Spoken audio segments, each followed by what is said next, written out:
Sometimes you just have to talk to strangers, even if you're an introvert and you hate talking to strangers.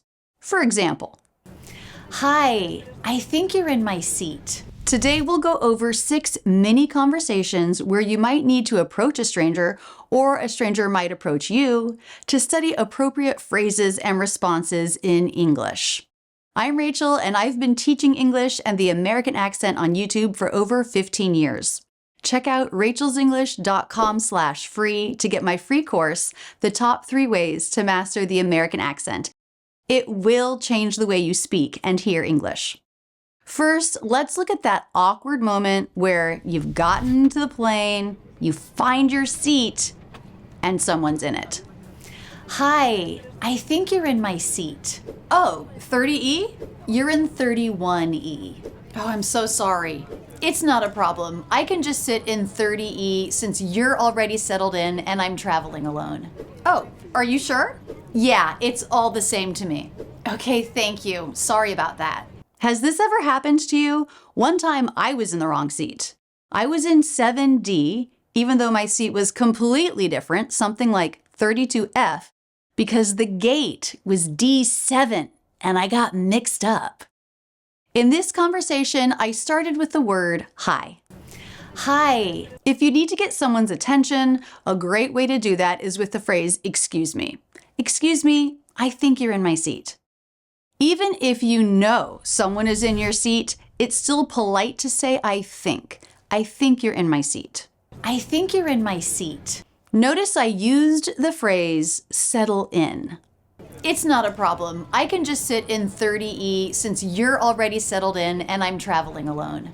I use that when traveling. When I get to a hotel, I settle in by unpacking some of my things. On a plane, it means this person already put all their things away. Maybe they've gotten out their book, put on their headphones, they've settled in. If they were going to move, it would take some time and be a little bit of a hassle to gather everything up and move a row. "It's not a problem. I can just sit in 30E since you're already settled in and I'm traveling alone." "Oh, are you sure?" "Yeah, it's all the same to me." All the same to me is a phrase that means I don't care one way or another. I don't care if I sit in 30E or 31E. There's no difference to my experience. It's all the same to me. "Oh, are you sure?" "Yeah, it's all the same to me." "Okay, thank you. Sorry about that." Here's another conversation you might have with a stranger, this time in an airport. "Excuse me, hi, I missed the announcement. What did they say?"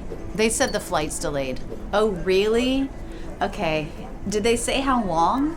"No, they said they need to get a couple more crew lined up, so they don't know how long it will take." "Ugh, okay. So we're just supposed to sit here at the gate, I guess." "Okay, thanks."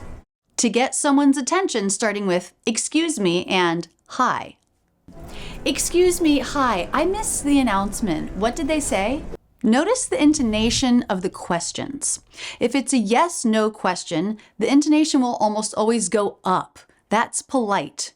"Did they say how long?" "Did they say how long?" "Did they say how long?"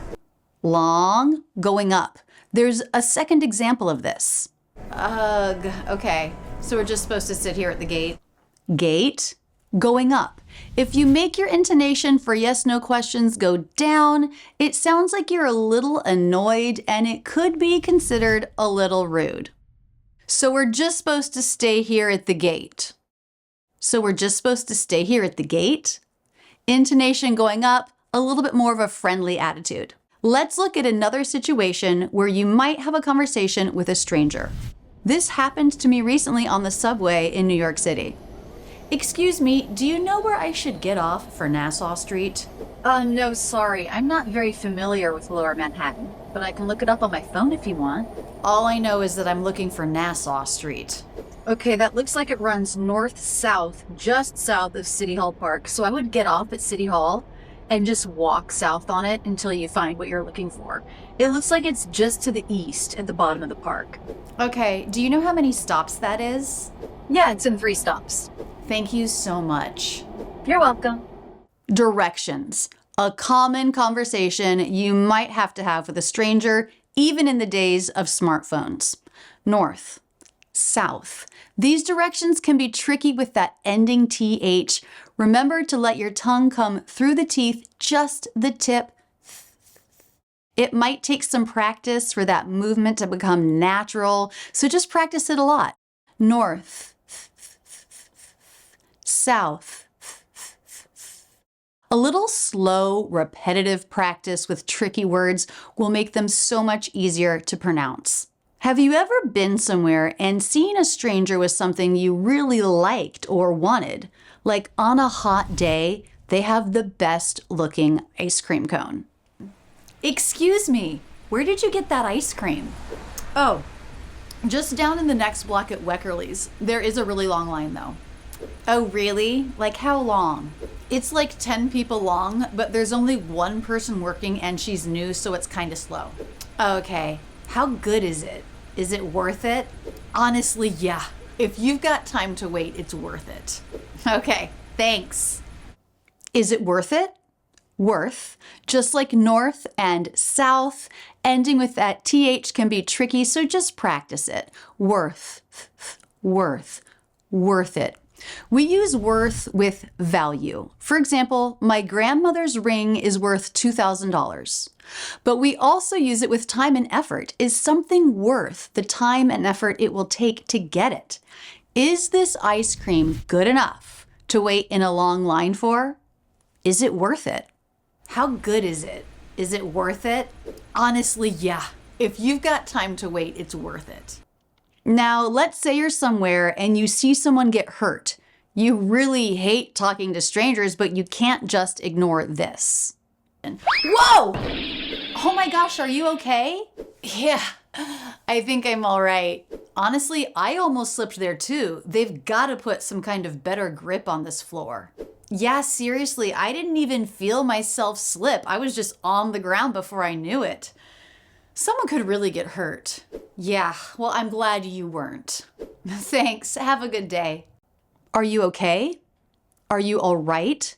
This is what you can ask when someone may have gotten hurt. In this conversation, luckily, the person was fine. But what happens if they're not? Whoa! Are you all right? Oh my God. No, I think I'm really hurt. My ankle. Let me help you get to a place to sit. Thank you. Do you want me to call an ambulance, or is there someone I can call for you? That's okay, thank you. I can call my husband at home and he can come pick me up. Okay, I'll just wait with you until he gets here. Thank you, that's so kind. Depending on the emergency, you'll know what to do. Have you ever been in public and seen someone get hurt? How did you help them? One time I was running on a trail and someone needed CPR. I gave it to him. It was pretty scary and intense. What are other scenarios you can imagine where you might have to have a short conversation with a stranger in English? Let me know in the comments so I can make another video for you. Don't forget to visit rachelsenglish.com/free for my free course on the American accent that will give you some real training to sound more natural speaking English. Keep your learning going now with this video, and don't forget to subscribe with notifications on. I love being your English teacher. That's it, and thanks so much for using Rachel's English.